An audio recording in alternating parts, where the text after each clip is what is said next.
चौपाल, बाल चौपाल, बाल चौपाल।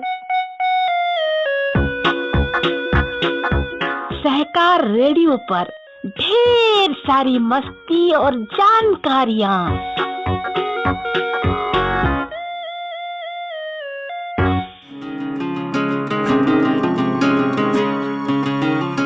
हेलो बच्चों, सहकार रेडियो के कार्यक्रम बाल चौपाल में आज आपके साथ हूँ मैं आपकी वर्षा दीदी।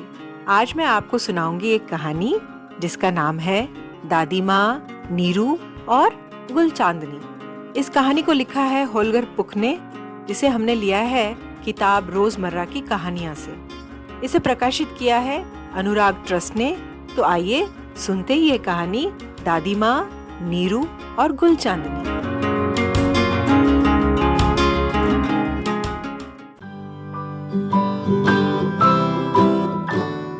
आज दोपहर नीरू स्कूल से अकेले ही घर जा रही है। दादी माँ उसे लेने नहीं आ पाएंगी, उनके पैर में तकलीफ है। दादी ने यह सुबह ही बता दिया था। स्कूल के अहाते से उछलते कूदते नीरू फाटक की ओर बढ़ती है। सूरज चमक रहा है, रास्ता बिल्कुल सूखा है, इतना कि जैसे यह तुम्हें फुदकने के लिए लगभग आमंत्रित करता सा लग रहा है। एकदम नीरू के कदम रुक गए। उसे किसी झाड़ के नीचे एक नन्हा सा फूल नजर आ गया था। अरे, यह तो गुलचांदनी है। लंबी शीत ऋतु के बाद बसंत का पहला फूल। कितना प्यारा लग रहा है, कितना सुंदर। नीरू नजदीक से देखने के लिए उकड़ू बैठ जाती है और घोर आश्चर्य नीरू ने गुलचांदनी को बोलते सुना। नमस्ते नीरू, मैं तुम्हें खुशी देना चाहती हूँ, तुम्हें और तुम्हारी दादी माँ को। इसीलिए मैं जल्दी उगाई। लेकिन तुम्हारी दादी माँ कहाँ है? नीरू तो एकदम आश्चर्य में थी और खुश भी। तो वो घर पे लगभग दौड़ते हुए आ गई और दादी माँ को पुकारने लगी।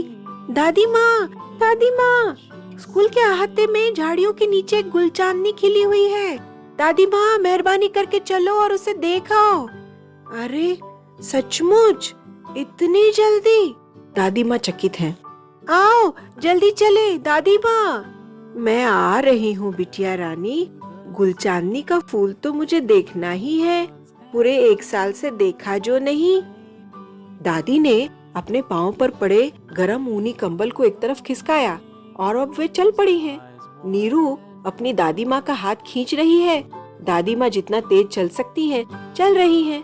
आखिरकार वे स्कूल के अहाते में पहुँच गईं। लेकिन वहाँ तो गुलचांदनी के फूल का कोई नामो निशान तक नहीं। किसी ने उसे तोड़ लिया। ओह दादी माँ, अब तुम उसे देख भी नहीं पाओगी, कभी नहीं देख पाओगी। वो इतना सुंदर था। नीरू बहुत उदास हो गई। उसके आंसू बस फूट पड़ने को है। उसे याद आया कि उसकी दादी माँ के पाँव में तकलीफ है और उसे अब इतना लंबा रास्ता तय करके आना पड़ा है।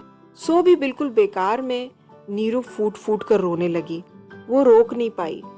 दादी माँ ने उसे चिपका लिया और कहने लगी, मत रो मेरी बच्ची, मैंने गुलचांदनी को तुम्हारी आंखों से देख लिया। नीरू ने चकित होकर चेहरा ऊपर उठाया और आंसू पोंछ डाले। क्या तुम मेरी आंखों से देख सकती हो?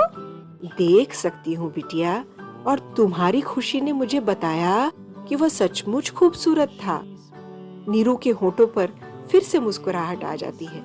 घर लौटने के बाद जब दादी माँ अपनी आराम कुर्सी पर बैठी हुई थी, नीरू उनके पैरों को फिर से मोटे ऊनी कंबल में लपेट देती हैं। अचानक वो बोल उठी, तुम बहुत दयालु हो दादी माँ। नहीं नीरू बिटिया, दयालु तुम हो। ये कैसे दादी माँ? क्योंकि तुमने अपनी खुशी अपने तक ही सीमित नहीं रखी, तुम उसे मेरे साथ बांटने के लिए उत्सुक थी, इसीलिए तुम दयालु हो। और फिर दादी माँ ने अपनी पोती नीरू को गले से लगा लिया और दोनों बहुत खुश थे।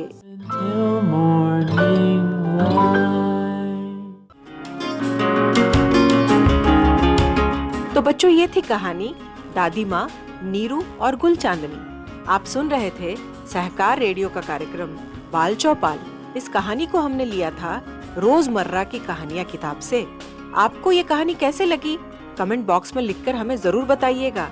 अगर आप ये कार्यक्रम पहली बार सुन रहे हैं और हमसे जुड़ना चाहते हैं तो व्हाट्सएप ग्रुप से जुड़ने के लिए 9617226783 पर नाम और जिला लिख करके भेजें। फेसबुक से जुड़ने के लिए पेज लाइक करें और फिर अगर आप हमारे YouTube चैनल से जुड़ना चाहते हैं तो हमारा चैनल सब्सक्राइब करें। अधिक जानकारी के लिए हमारी वेबसाइट सहकाररेडियो.com देखें। तो आज के लिए बस इतना ही। ऐसे किसी और मजेदार कार्यक्रम के साथ फिर मिलेंगे। तब तक के लिए दीजिए अनुमति मुझे यानी आपकी वर्षा दीदी को। बाय बच्चों, फिर मिलते हैं।